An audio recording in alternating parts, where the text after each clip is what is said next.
you're so fucking fluffy. Oh, I love it. Like the Pomeranian. You're my little Pomeranian. That's me, baby. What's up, motherfuckers? You guys are always asking about how Mimi does my signature hairstyle. So today we thought we would show you how she does it. Take it from here, Mimi Lou. All right, so everyone always asks, like, how do you get that little, like, signature braid and ponytail on top? So I'm going to show you guys first how I curl her. Once we get her done and curled, I'll go by step how to get that done. As you guys can see, we're finally done with all of her tape-ins. We did an entire head of the tape-ins by Donna Bella, the platinum blonde, and then we also add this really cool like caramel color in here just to sort of break it up on the bottom. As you guys can see, we have about 7 packs in her hair. She's like the most amount of hair that I put into any of my clients. Because I got a big ass head.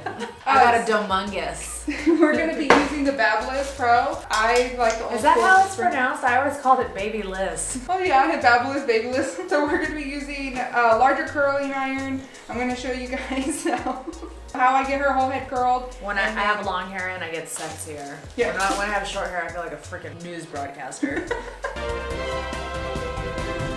Today reporting on Channel News 13.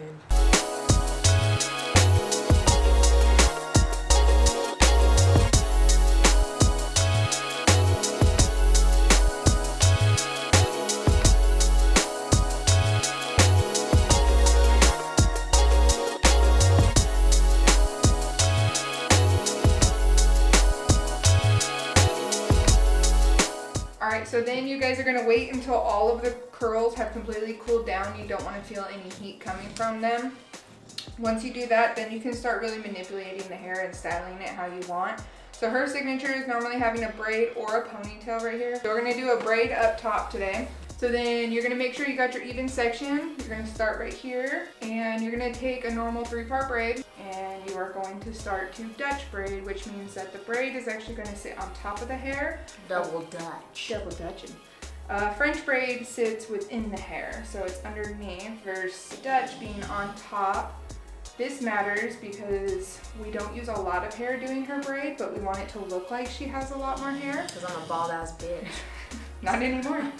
And so what we do is we make sure that the braid sits on top. When we do it on top, we're able to loosen it and make it look a lot bigger than it actually is.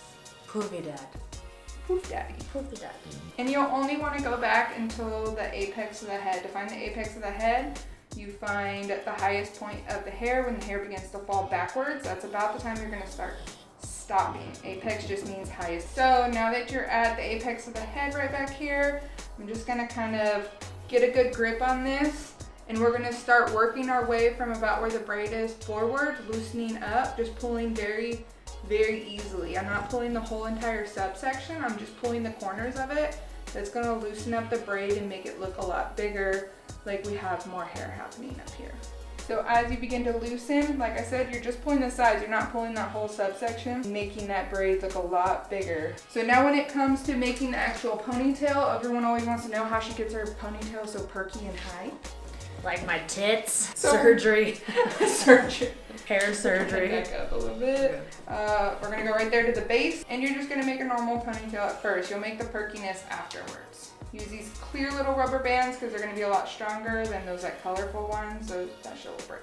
All right, so now we got the ponytail, you can kind of tighten it down. Now the trick is to use only half the ponytail and tighten it upwards. We're not tightening the entire ponytail, we're tightening the front subsection of it right here, and we're going up and forward, not tightening the whole thing. That's when her ponytail begins to work its way upwards on top of the head, gets perky and nice and tall versus it falling backwards. After that, you can kind of shake it and work it downwards, and then you can start perfecting your curls from there. You can use a flat iron or another curling iron to make it work back. Now you don't want a lot of empty hollow space in here, so that's when you can come in here and begin to back comb a little bit underneath, not on top. You'll go underneath with it, and that'll start filling in those hollow spots that are inside there. underneath, not on top.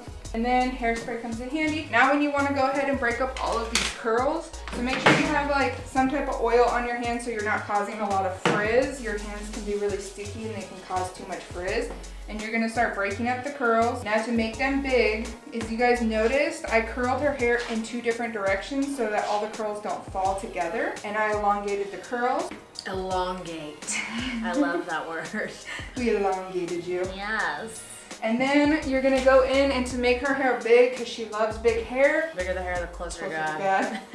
You're gonna go in here and you're actually going to back comb underneath the hair, and that's gonna start lifting that hair up. And I go layer by layer with it. And as you guys can notice already, the difference in non-teased versus up hair. I'm a back combing bitch. Starts getting much bigger. You'll go into little subsections around the hairline also. Do you ever have a hair model talk like this on your videos ever? Never. Mimi's like, I'm never gonna have you be a hair model again.